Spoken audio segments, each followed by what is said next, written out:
The paper was already in two pieces before he reached the stairwell. Marcus Hale stood in the dim second-floor hallway of the Briar Court Apartments with a torn eviction notice in his right hand and something he had not planned on feeling burning quietly behind his ribs. He had been the property manager here for 6 years. He had posted 41 eviction notices in that time. He had never torn one up before. He looked down at the two halves. The name at the top read, Renee Colton, Unit 204. The balance column read $2,314. He had typed it himself that morning, printed it on the yellow paper his management company required, and walked up the stairs with it folded under his arm the way he always did. Routine. He had a system. He posted the notice, logged the action, sent the certified letter, and waited for the tenant's call or the tenant's silence, both of which meant the same thing in the end. He had knocked on 204 and gotten no answer. He had slid the folded paper under the door the way the lease required when a tenant did not respond. He had turned to go back down the stairs. And then he had heard the singing. It came through the door, thin and unself-conscious. A woman's voice moving through a hymn he recognized from a long time ago. His grandmother had sung it. He had not heard it since the year she died, which was the same year his father stopped speaking to him, which was the same year he had taken this job because it was the only thing available, and he had $200 in his account and a second-hand car with a cracked windshield. He had stood in that hallway for a full minute, listening to a woman he had never met sing a hymn he had buried with someone he loved. And then, before he fully understood what he was doing, he had reached back under the door, pulled out the eviction notice, and torn it in half. Now he stood, with the pieces and the question of what to do next. What to do. He was not a man who acted without thinking first. He was 38 years old, lean and precise, the kind of person who kept a legal pad on his desk and crossed off items in the same order every day. He had grown up knowing that plans were the only thing between a person and the water rising. His family had not had money. They had had discipline, and sometimes even that had not been enough. He understood the mechanism of eviction the way a surgeon understood a procedure, cleanly, without sentiment, because sentiment cost you the focus you needed to do the job right. He had not always been the kind of man who managed other people's buildings. He had studied accounting for 2 years at a community college, and then left when the money ran out, and worked a series of jobs that were not what he had planned. A warehouse in the northern part of the city, a delivery route, 2 winters in the stockroom of a hardware store where a supervisor who could not remember his name called him Marcus sometimes, and the wrong name other times. He had kept his own records in that time. He had kept his account balance and his expenses in a notebook because the physical act of writing the numbers down made them feel less like abstractions and more like things he could manage, and management was the only thing he had always been good at. He had taken this job 6 years ago because the previous manager had retired and a woman at his church had known someone who knew that Hartwell Property Group was looking, and he had applied with the kind of resume that did not look like much on paper but contained, between the lines of dates and job titles, a person who showed up, paid attention, fixed what was broken without being asked, and never lost track of a number. They had hired him on a Tuesday and he had started on a Wednesday. And in 6 years he had not missed a single day of work except for the day his grandmother died and the 2 days of her funeral. He kept the money the way some people kept a fire escape, not because he planned on needing it, but because there was a kind of peace in knowing it was there, solid and still, at the edge of any emergency. Except today. He looked at the door of Unit 204 for another moment. Then he went back downstairs. Marcus knew this because he managed the files. He knew she had never missed a payment in the first 3 years. He knew she had 2 children, a girl named Danny, who was 9, and a boy named Corey, who was 6, because he had seen them in the parking lot, on and off, across the years. Danny was the one who carried a library book everywhere she went. Corey was the one who had once, very seriously, explained to Marcus while Marcus was fixing a leak in the exterior spigot that worms did not have teeth, and therefore could not bite, so Marcus should not be afraid of them. He had not been afraid of the worm. He had, unexpectedly, been charmed by the boy. He had not let himself think about Corey or Danny when he printed the yellow notice. That was how you did it. You did not think about the children or the library books or the teeth of worms. You thought about the balance column. The balance owed was $2,314. That was 4 months of partial payments, each one 100 or 150 short of the 578 she owed each month. The shortfall pattern had started in March. He knew without looking that March was when something had changed in her life, though the file did not say what. He sat at his desk on the ground floor and pulled up her account on his laptop. He was not going to look at the notice, he was going to look at the tenant. The application from 5 years ago showed her as 34 years old now, a certified nursing assistant at Mercy General Hospital. 2 minor dependents, no pets. Prior address was a complex on the east side that Marcus knew by reputation, a harder place. She had left it for here, and in the first 3 years she had paid on time or within the grace period, every month, without once calling the office to ask for an extension. He scrolled back through the payment records. February 578, 500 and January 578, December 578, then March came and 430, April 400, May 450, June 328. Something had happened in March. Marcus was not supposed to care what had happened in March. His job was the number in the balance column. His management company, Hartwell Property Group, was not in the business of caring what happened to tenants in March. Hartwell sent him a list of delinquent accounts every first of the month, and his job was to resolve them. He thought about this for a moment. Then he picked up the phone and called the one number on file that was not hers, the emergency contact listed as Dorothy Colton, her mother. Dorothy answered on the third ring with the voice of a woman who had been waiting for something she did not want. "Ms. Colton," Marcus said, "my name is Marcus Hale. I'm the property manager at Briarcourt Apartments where your daughter lives. I'm not calling about an emergency. I just had a question." There was a pause. "What kind of question?" "I wondered if you could tell me what happened to Renee in March." Another pause, longer this time. Then Dorothy said, "Who did you say you were?" "The property manager. I manage the building. I'm not calling to report anything. I'm trying to understand something." He heard her breathing steady on the other end of the line. Then she said, "She lost her second job." "She had 2 jobs?" "She did. Night shift at the hospital and afternoons at a home care agency 3 days a week. The agency lost a contract in February. They let 3 of their part-time people go, and she was one of them. Renee doesn't like to ask for things, Mr. Hale. She's been trying to cover the difference herself." He wrote nothing down. "Is she looking for work?" "She's been looking since March. 2 interviews in May, neither one hired her. She applied to a place on Millbrook Avenue last week." Dorothy's voice dropped a little. "Those children don't know anything is wrong. She gets up every morning and makes sure of it." Marcus thanked her, hung up, and sat with his hands flat on the desk for a moment. $2,314. He had that amount in his personal savings account. He had a little more than that, actually. He had built it slowly over 6 years of this job because he did not spend money on things he did not need, and because the memory of $200 and a cracked windshield had never entirely left him. He kept the money the way some people kept a fire escape, not because he planned on needing it, but because there was a kind of peace in knowing it was there, solid and still, at the edge of any emergency. He thought about Danny and her library book. He thought about Corey and the worm. He thought about a hymn coming through a closed door on a Tuesday morning. He pulled out a piece of paper, not the legal pad, a plain sheet, white, the kind you bought in bulk. He thought for a while about what to write. He was not trying to be a hero. He was not trying to make a story out of it. He had done exactly one generous thing in his adult life that no one had known about, and it had not been much. And he had not felt like a hero then either. He had felt like a person who happened to have something someone else needed, and who could not justify keeping it when the need was sitting 12 feet away. He wrote the note simply. "Rent paid through September. Get yourself steady. No reply necessary." He thought for another moment and signed it from your neighbour downstairs. He folded the note around a personal cheque made out to Hartwell Property Group for $2,314. He walked back up the stairs. He slid the envelope under the door of Unit 204. Then he went back downstairs, logged into the tenant portal, and marked Renee Colton's account as paid in full. He did not tell anyone. If you have ever been the one to help someone when you were certain they would never know it was you, leave a word below about why you did it, what the feeling was like. This story is about that. Renee found the envelope at 11:15 that morning when she came home from the morning shift at Mercy General with her shoes still smelling of antiseptic and her feet aching from 6 hours on the corridor floor.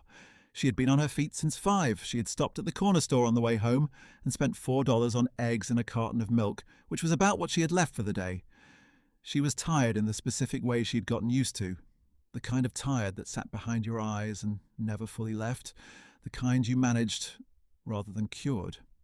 She nearly stepped over the envelope. It was plain white, unsealed, her first name written on the outside in a careful hand she did not recognize. She stood in the doorway of her apartment and opened it. She read the note twice. She unfolded the check and read the amount. Then she sat down on the floor of her entryway, still in her work clogs, and pressed both hands over her mouth. She did not cry immediately. Did not cry.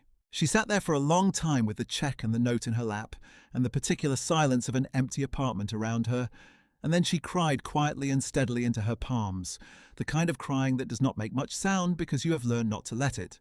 She had not told her mother about the eviction notice. She had not told anyone.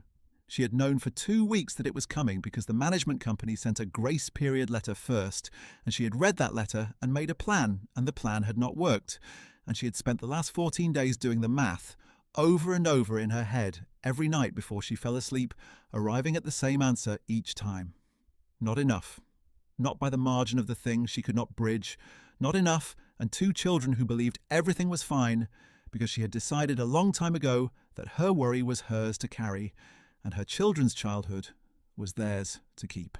She read the note a 3rd time. From your neighbour downstairs.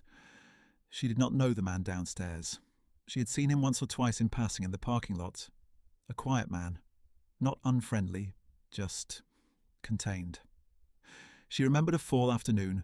Corey crouched near the spigot, talking with great seriousness about something that made the man crouch down too, and listen with real attention.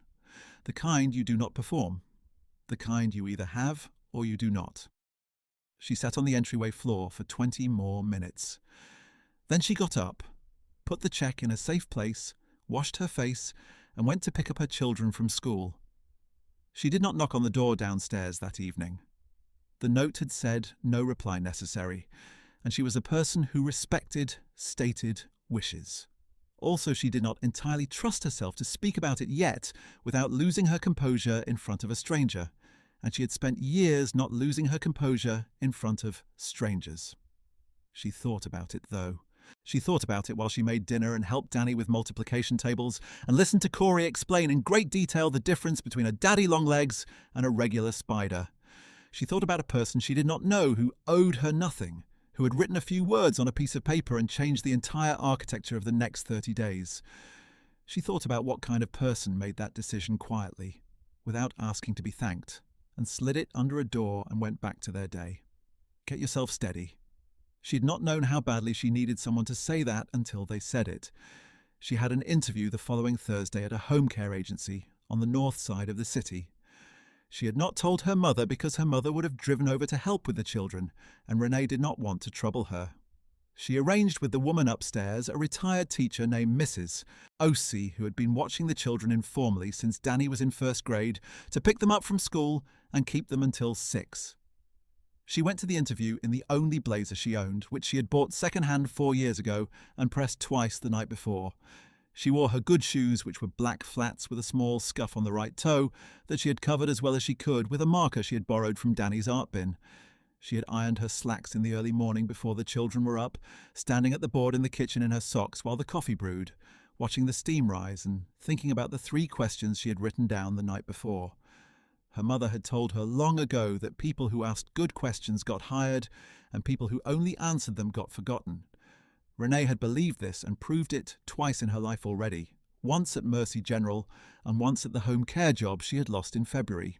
She would prove it a 3rd time if she had to. She took the bus because parking near the agency was expensive, and she had timed the route the previous Saturday while the children were at a birthday party, so she would not be anxious about it on Thursday. She arrived 11 minutes early, which was her preferred margin, and she sat in a chair in the lobby and kept her hands still in her lap, and breathed slowly, and looked at the wall-mounted photographs of the agency's clients and staff with enough attention that she was still genuinely looking when the receptionist called her name. The interview lasted 40 minutes. The administrator who interviewed her, a no-nonsense woman named Carol, asked about patient care documentation, about handling difficult family situations, about a hypothetical involving a client in cognitive decline who kept asking for her husband, who had been dead for 12 years. Renee answered each question steadily, from 4 years of actual experience without embellishment. She had handled harder situations than most of the hypotheticals. She let Carol hear that in the specificity of her answers, the actual dates and the actual protocols and the actual words she had said to the actual family member who had needed to hear them. When it was her turn to ask, she asked all 3 questions she had written down, and Carol answered them with the careful attention of someone who respected being asked. At the end, Carol looked at her resume. "You've been at Mercy General for how long?" "5 years, Renee said. Nights, mostly." Carol nodded. "When can you start?" She started the following Monday. She took the same bus route she had practiced. She arrived 10 minutes early. She already knew where the supply closet was and how Carol liked her reports formatted, because she had asked.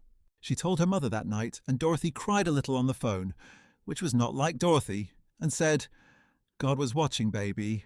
And Renee said, "I know, Mama," and meant it, though she was also thinking about a white envelope on a Tuesday morning. She did not see Marcus in the parking lot for almost 2 weeks after the envelope. She suspected he was avoiding her in the considerate way that people sometimes avoided the recipients of their own generosity because they were not sure the recipient wanted to be faced with the reminder of it. She understood this because she would have done the same thing. When she finally did see him, it was on a Wednesday evening in early August in the small courtyard behind the building where 2 benches faced a patch of lawn that no one used very much. She was sitting on one of the benches with a cup of tea because the apartment was hot and the children were asleep, and she had 15 minutes to herself that she was spending outdoors like a luxury she had almost forgotten she was allowed to have.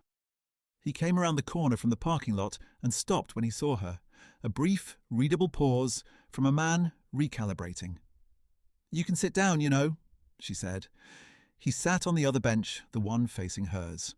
He had his hands in his jacket pockets and he looked the way she remembered him, contained and watchful, not unfriendly. "I got the other job," she said. "I heard."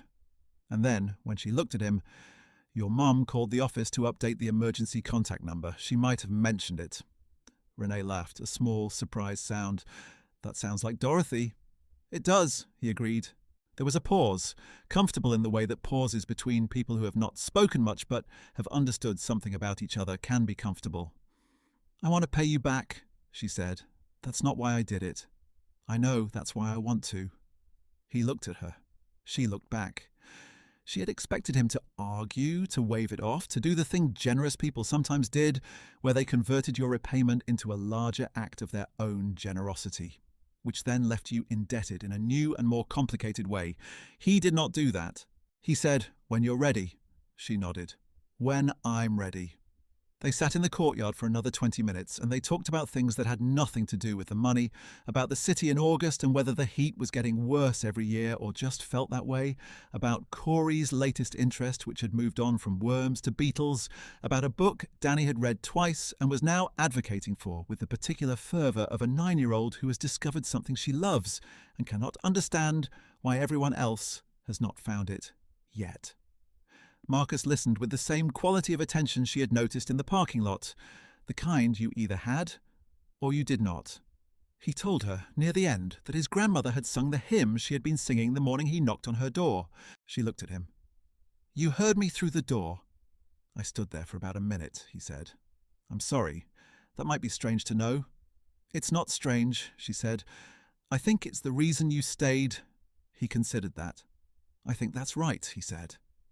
She went upstairs at 9 and sat on the edge of her bed in the quiet apartment and thought about the specific way that one person's past could reach through a closed door and touch another person's life without either of them planning it. She thought about her own grandmother, who had also sung hymns in the mornings and who had always said that the things you did when no one was watching were the only true measure of what you were. She paid Marcus back in 4 installments across the following 4 months, a note with each payment slid under his door, each one reading simply as agreed. He left a receipt under her door after each payment, which made her smile because it was such a him thing to do, orderly and respectful and a little formal, a man who understood that paper kept things clean and that clean things were a form of care. Those 4 months were not easy ones in every way. The home care job was good, but the schedule took some getting used to, and Corey had an ear infection in September that required 2 doctor visits and a prescription that cost more than she had budgeted for, and the building's hot water ran cold for 3 days in October while Marcus arranged the repair. But she could breathe. That was the difference. She had been living for 4 months with a pressure behind her sternum that she had stopped noticing the way you stop noticing a sound that runs long enough, and when it was gone she understood for the first time how much room she had been giving it. She could look at a bill and feel something other than the floor shifting. That was what the envelope had bought her. Not just the balance, the room. By the time the 4th installment was paid, it was December. The children made cards for the neighbours that year, which was something Renee had started in a thin attempt to give them a tradition that cost nothing and cost her only the paper and the markers. Danny drew a careful geometric pattern on Marcus's card, and Corey drew what he explained was a beetle, though it looked from most angles more like a small oval with too many legs. They slid both cards under his door. He left a note back that said, "Thank you," which was all it said, and he spelled Corey's name right and Danny's name right, which Corey noted with great satisfaction was more than his teacher had managed until November. Renee had invited him to a dinner in December because Danny had been asking in the way that Danny asked for things, which was patiently and with increasing specificity until the request was honoured. She had asked when the man downstairs who listened like a real person was coming to eat with them. Renee had not had an answer for several weeks, and then finally she had knocked on his door. He came on a Saturday. He brought a pie, which he had made himself, which surprised Renee in a way she did not entirely show, because she had not expected a man who kept a legal pad and crossed off items in order to also be a person who baked. "You can make pie," Danny said, examining it. "I can," he said. "That's not something I knew about you," she said, very seriously, as if she were updating a file she had been keeping. "There's probably more," he said. Danny considered this for a moment. "Okay," she said. She moved over on her chair to make room for him at the table. Renee watched this exchange from the kitchen doorway and felt something settle inside her that had been unsettled for a long time. Not because a man had come to dinner, because her daughter, who was careful and watchful and did not make room for people easily, had made room. That was in December. The new year came quietly. January brought a cold that settled over the city like a held breath, and Renee wrapped the children in their best layers and sent them to school, and worked her 2 jobs and watched a little money accumulate in a savings account for the first time in almost 2 years. It was not much. It was enough to stop feeling like a person one accident away from the edge. She had started sleeping through the night again, which she had not done consistently since February of the previous year. She noticed this one morning in January when she woke at 6 without an alarm and lay still for a moment in the early light and felt the absence of the thing that used to be there in the first seconds of the morning. The immediate arithmetic, the checking of the number in her head against the number of days until the next rent was due. It was not there. She lay still for a moment in the space where it used to live, and then she got up and made coffee. She told Marcus this one Saturday evening in the courtyard in February, when the cold had eased enough to sit outside for a few minutes with their hands around warm cups, and it was the kind of thing she told him now because they had become the kind of people who told each other things like that. Small things, the calibrations of ordinary life. He listened, and then was quiet for a moment, in the way he was sometimes quiet, turning something over. "I slept through the night for about 3 years straight after my grandmother died," he said. "I did not know that was a gift until I stopped." "What changed?" "Money got harder," he said. "For a while." A pause. "Then it got easier again." She did not ask how. She understood that there were some parts of a person's story they offered, and some they held back, and that both were forms of trust. By the following March, 1 year exactly from the month that had started all of it, Renee had paid off the last of the smaller debts she had accumulated in the thin months. The medical copay from the ear infection, the overdue electric bill, the $90 to the dentist she had been rolling forward since October. She wrote each one a check and mailed them in the same week. She kept no record of this because she did not need to. She knew what she had owed, and she knew when she was clear. If you have never been in that kind of debt, you may not understand what it feels like to owe nothing. It feels like setting down something you have been carrying for so long that you have forgotten it was weight. And then you stand straight for the first time in a year and feel your back remember what it was for. She stood in the kitchen of Unit 204 on a Tuesday morning in March, and she thought about all of it. She thought about the yellow paper that had come and gone under her door. She thought about the hymn she had been singing because it was the one her grandmother had taught her, and she sang it when she was worried because it was the only thing that ever made the worry feel small enough to carry. She thought about a man in a hallway who had heard her through a door and made a decision that she was still not entirely sure she deserved. She had asked him once in the courtyard in September why he had done it, not the check. She understood the check better now. She meant why he had stood there, why he had not just walked past. He had thought about it the way he thought about things, with his full attention and without hurrying. "I recognized the song," he said, "and I thought about a person singing a song like that alone in the middle of a Tuesday, and I thought about what that usually means, and I had the thing that might help." So, she had turned that word over many times since then. The economy of it. The way he had made an enormous thing sound like the only obvious conclusion to a simple observation. By May, Renee had also received a small pay increase at the home care agency because she had covered 3 emergency shifts in April without complaint and written the kind of patient documentation that made Carol briefly close her eyes in relief when she reviewed it. Good documentation was rarer than people outside the field understood. Renee knew this. She had always been precise about records because she had learned early that precision in paperwork was the only thing standing between a patient and a mistake, and mistakes in her field cost people their health or their lives. She used $200 of the increase to put Corey in a Saturday nature program that a woman at the hospital had mentioned.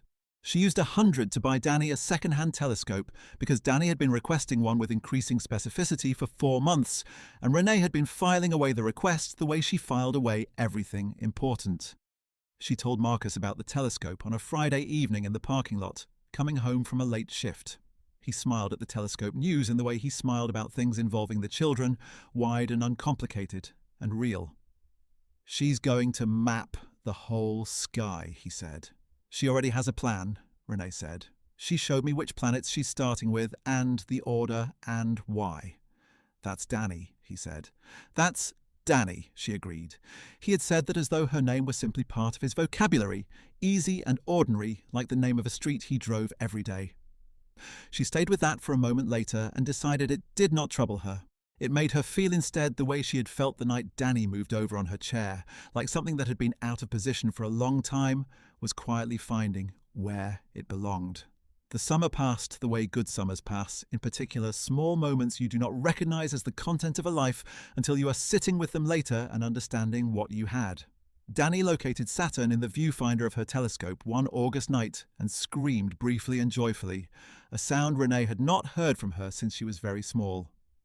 Marcus was there because it was a Saturday, and he came for dinner on Saturdays now, which had become the arrangement without anyone formally making it. He came out onto the balcony and Danny pointed him at the eyepiece, and he looked for a long moment and then stood up and said, "That was Saturn, all right," in a voice that was as serious and satisfied as if he had needed confirmation that the planet was where it was supposed to be. Corey, sitting on the balcony railing under Renee's arm, asked if there was life on it. "Probably not," Marcus said. "But maybe," Corey said.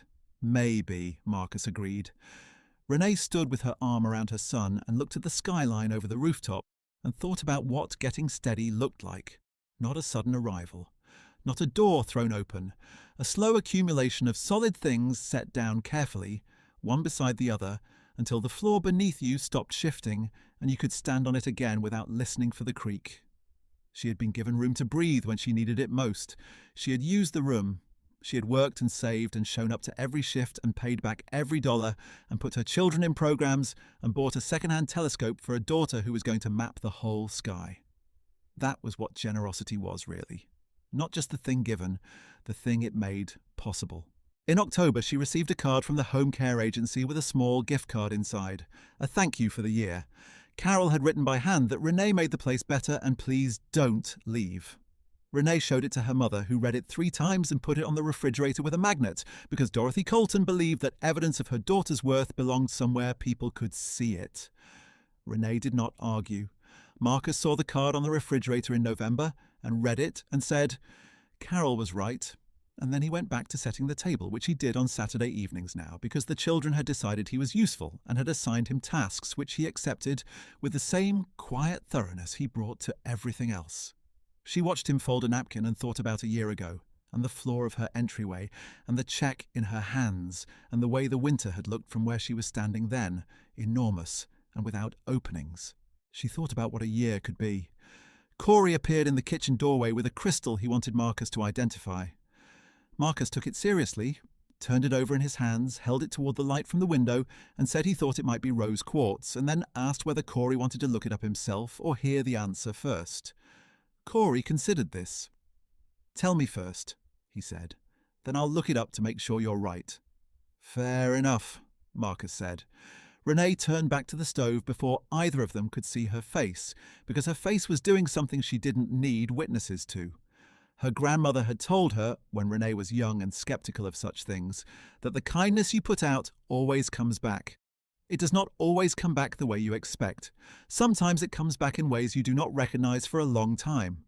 And sometimes, her grandmother said, it comes back wearing a face you never thought to look for. Renee had believed this with the front part of her mind for most of her adult life, the believing because you were raised to part.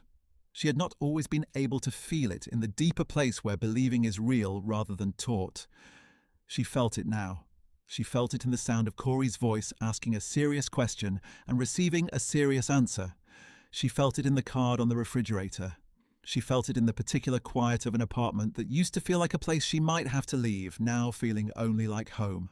She felt it in the fact that a woman she would never meet, who had raised a man who crouched down to listen to children talk about worms, who had sung a hymn in a house in another decade that travelled through a closed door and reached someone it was never meant to reach, had put something in motion long before any of the rest of it began.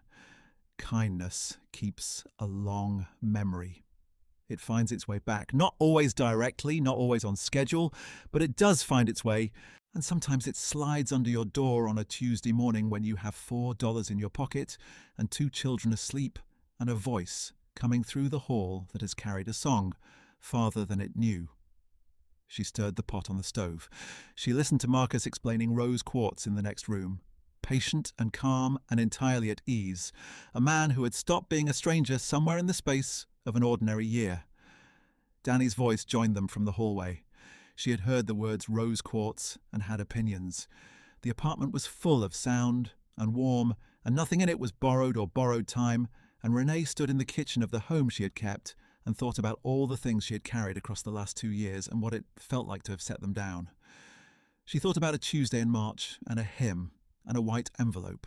She thought about a man who had done one quiet thing without asking for anything back, and what that one quiet thing had grown into, planted in the middle of an ordinary hallway, in the middle of an ordinary building, in the middle of a life that had nearly gone a different way.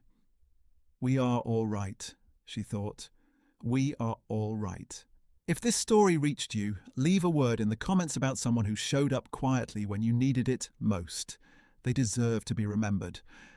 And if you want to hear another story about what ordinary people do when no one is watching, stay close. This story is a work of fiction created for the purpose of emotional storytelling. Any resemblance to real persons, places, or events is coincidental.